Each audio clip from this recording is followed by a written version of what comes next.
Baby, you dropped the bomb on me. But you turned me on. You dropped the bomb on me. In there, the receiver slipped in his break. And the Bulldogs, shotgun, same formation. Again, gives off to Stewart. Stewart to the goal line. He is in. Touchdown, Bulldogs. Till the left, he steps up, pop pass into flats. It's picked off, and it's going to be 6. All the way to the house, Jadon Carter. And the Bulldogs come up with yet another turnover. Was looking for Cam Taylor there inside the 5. And the gun. He almost bobbled the snap, and the line of scrimmage falls forward. And a 1-yard run is in. Touch in the challenge tent at the furthest end of the stadium from where the play happened, of course. Absolutely. Joshua Thurston, straight up the gut and to the house. It's now 40-11 on your big. Now I feel like I can get my shit back together. My nigga back. My nigga back, dog. Hold on. I didn't know that. I didn't know this shit caught me off guard, bro. Come on, bro. We gotta go listen to the warm-up, bro. Come on.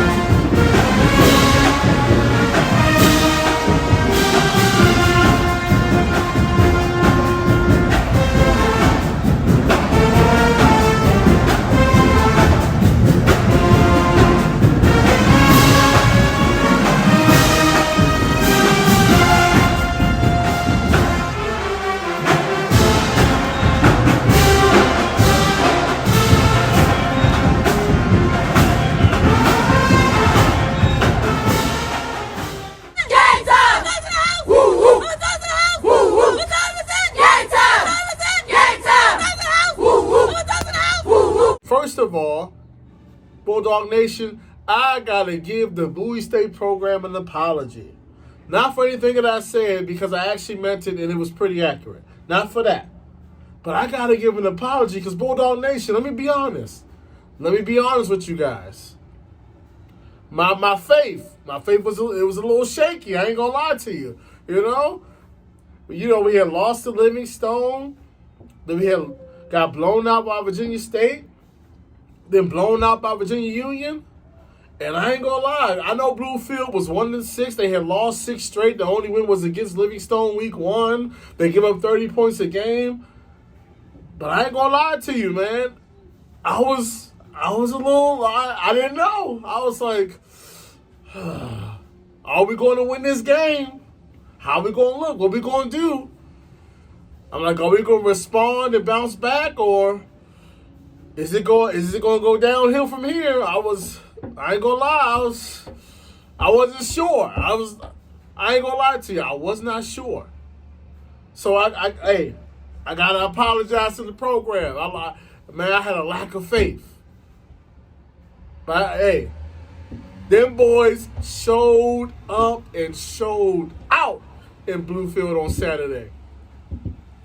Everything that I was worried about, everything that I was seeing that was wrong, they fixed all of those things. They fixed it. Well, I'm not going to say they fixed it all, but they fixed mostly everything. But, I always got to start with the not so good. I'm going to start with, special teams. We had we finished out strong, but early on in the game, fumbling the snaps. You got guys getting hit on punts and them getting the ball first and goal because we messing up on the punt. We had a extra point blocked, an extra point missed, but, it corrected itself towards the end of the game. We started making extra points, getting good punts down the field, so that was good. There was a few pass interference penalties in the secondary, but I'm going to chalk that up to, it's not like those boys been tested that much this year, Because we shut down Davenport, shut down Del State. Livingstone was, I chalk that up to guys, they got caught sleepwalking against Livingstone. But even against Virginia State, Virginia Union, those are not passing offenses, right? So this is the first game where guys was really being tested consistently throwing the ball. And even though there was a few pass interferences, there was also several interceptions. So, I can live with that, right? But let's get into all of the positives that I saw. First of all, the offense was way better than what it's been almost the entire season, by far. First of all, the offense played with a faster pace. It wasn't a hurry-up offense, but it was a lot faster pace. 13 Quarterback number 13, he looked good. First of all, I didn't know he got a little bit of wheels on him. I didn't know he could move around like that. Okay, but he was fundamentally sound. He was good in the pocket. He was good at identifying the rush. He was getting the ball to the wide receivers. I've been on the offensive play calling. The offensive play calling was a lot better than what it's been. Now it's still there's still room for improvement because I guarantee you Elizabeth City is thinking, okay, I know what they're going to do. They're going to do a bunch of wide receiver screens and this. But, hey, what I got to say is, for real, a lot better. If y'all were watching that game, y'all know the play calling was a lot better. The pace of the offense was a lot better. Being able to move the ball, get first downs.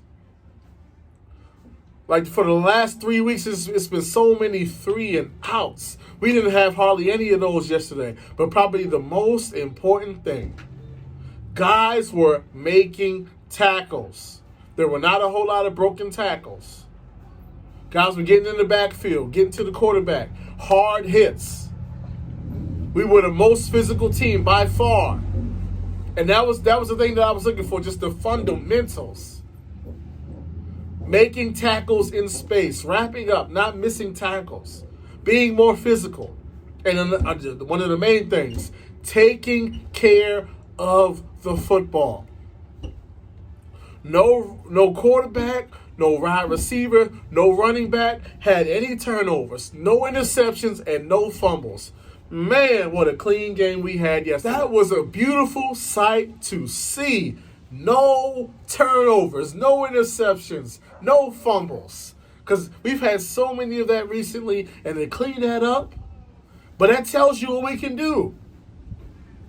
When you have a decent pace in the offense, when you don't turn the ball over, when you're the more physical team, when you can move the ball, when the play calling makes sense. That's when the talent can shine, and you can see the clear difference between Bowie State and most of the teams in the conference. But see, when you turn the ball over, when the play calling is not creative or imaginative, when you don't put the players in the best positions to succeed, that's when it looks like everybody else in the conference is on par with what we're doing. See, the lack of imagination on offense, the lack of physicality, the lack of fundamentals, the turnovers, that's when it looks like most of these teams in the conference can play with Bowie State. But see, when you don't do any of those things, the difference is clear. I couldn't believe 40 points we had. 33 offensive points. I'm going to say that again. 33 points on offense. If you've been watching like I've been watching, you know points have been at a premium this year. We've only scored over 20 twice. We've had a 21 and a 22. So to get 33 points out of the offense, 40 points total, man, that goes to show you. And so next week, we got Elizabeth City. I'm going to tell y'all right now, listen. Don't sleep on Elizabeth City State. Yes, they're 2-6. But guess what? Elizabeth City is riding high right now. Elizabeth City is feeling themselves. Bulldog Nation, I'm telling you. They just went down to Virginia State for their homecoming and shocked Virginia State. Got their second win of the season at Virginia State. Ruined their homecoming. Elizabeth City is different from Bluefield in the sense that they both were one-loss teams. Now Elizabeth City has 2 wins. But Bluefield the issue was they couldn't stop anybody. Elizabeth City's issue was similar to our issue, is that Elizabeth City couldn't score. But Elizabeth City plays very good defense. As you can see from homecoming, what they held Virginia State to 16 points at home on homecoming. So Elizabeth City can play defense. They can't score. That's their issue. But we got them in Bowie, senior day. But I'm telling you, don't think, oh man, we back. Listen, in order to be back, you got to keep winning. So the boys will be back if they keep winning. They got to have another game. No turnovers, smart play calling, good pace on offense, tackling in space, being more physical. They got to put together multiple games of this back-to-back before we can say they back. Because as much as it feels good that we beat Bluefield, and man, it was a beautiful feeling.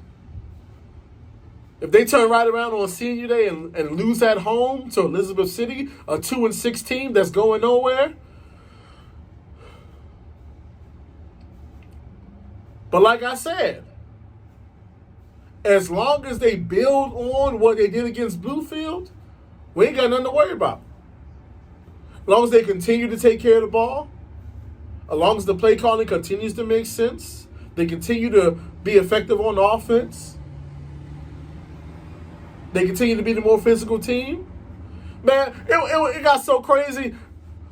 At one point in the game, late in the fourth quarter, they was like, oh, and the fullback takes us to the house. I'm like, a fullback? I didn't even know we had a fullback. Did y'all know we had a fullback on the team? A fullback? And he was rumbling and stuff. I was like, hold on, man. We got a fullback? What is going on? Guys was picking off the ball left and right, laying big hits, catching the ball, making plays in space, going deep down the field. It's going to take some more of that. What we got to hope and pray for is that the guys don't get complacent. They don't think, okay, see, no, don't do. I hope they don't do that. I hope they don't do that.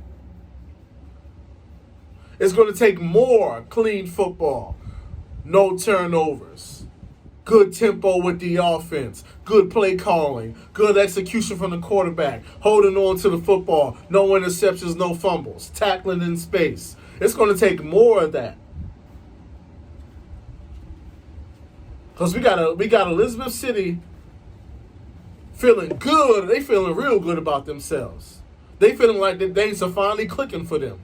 They trying to finish off the season on a streak. And just like last year, Shaw got some revenge after all those beatdowns. Just like this year, Livingstone got their revenge off all those beatdowns. Elizabeth City. And after that, Lincoln. They want to get back too. In order for us to make sure that don't happen, got to continue to play smart, clean, fundamentally sound, physical football. But man, what a great win.